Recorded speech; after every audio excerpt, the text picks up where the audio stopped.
you agree with me, radical Islam is the evil in our time. Yes, sir. And Iran represents the biggest threat. Because it would couple a radical Islamic regime with nuclear weapons. That can't happen. There could be evil that is not threatening because it doesn't have the powers of mass murder.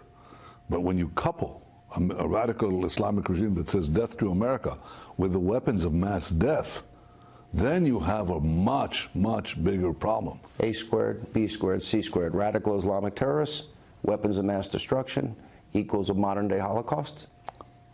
It's up to us to prevent it.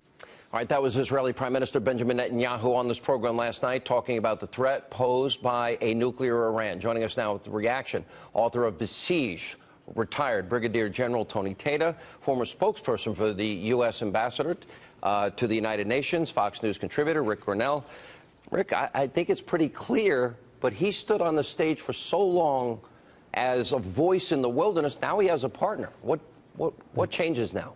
All of the allies that we have in the region are desperate to have U.S. leadership. So when Donald Trump and Bibi Netanyahu get together and they lay out a plan for pushing back and isolating Iran, there's a lot of cheers from the Middle East leaders. We have seen not just terror cells from the Iranians, but literally a strategy for Iran to place competing military forces in places like Iraq, in Syria, in Lebanon. They are not going to stop. They want it in Turkey.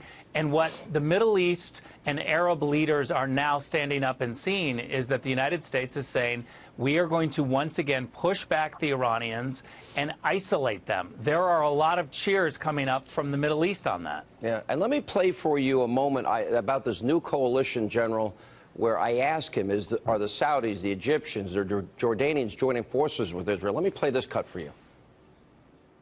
I'm reading the tea leaves, and what I'm hearing from you is that there is an alliance that perhaps is emerging that maybe nobody ever anticipated before, that goes way beyond a one or two state solution, and that which would fit into the not only against Iran but also the Palestinian issues. I'm trying to throw a very cunning journalist off track. So. Is that what?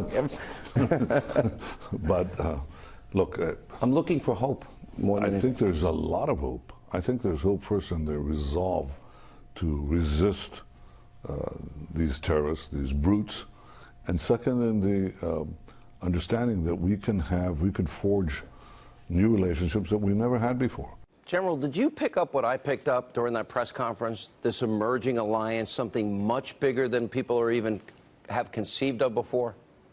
I think so, Sean, and I think your conversation with the Prime Minister contributed to that whole discussion to further it along. That's how important I think that was. What he's really talking about and what you're talking about is stopping Iranian hegemony in that region. You got to remember, they're supporting Hamas, they're supporting Hezbollah, the Sunni and Shia Arabic members of the transnational terrorist group that is trying to wipe Israel off the face of the map. So they want to get rid of Iranian hegemony. They see Iran in Iraq halfway up, all the way up to Mosul. That's not to fight ISIS. That's to create more breathing room. Could we take out those sites? Let's say if all that alliance comes together, the Brits also join in, and I'm short on time. General, we'll start with you. Can we take out those nuclear sites without boots on the ground?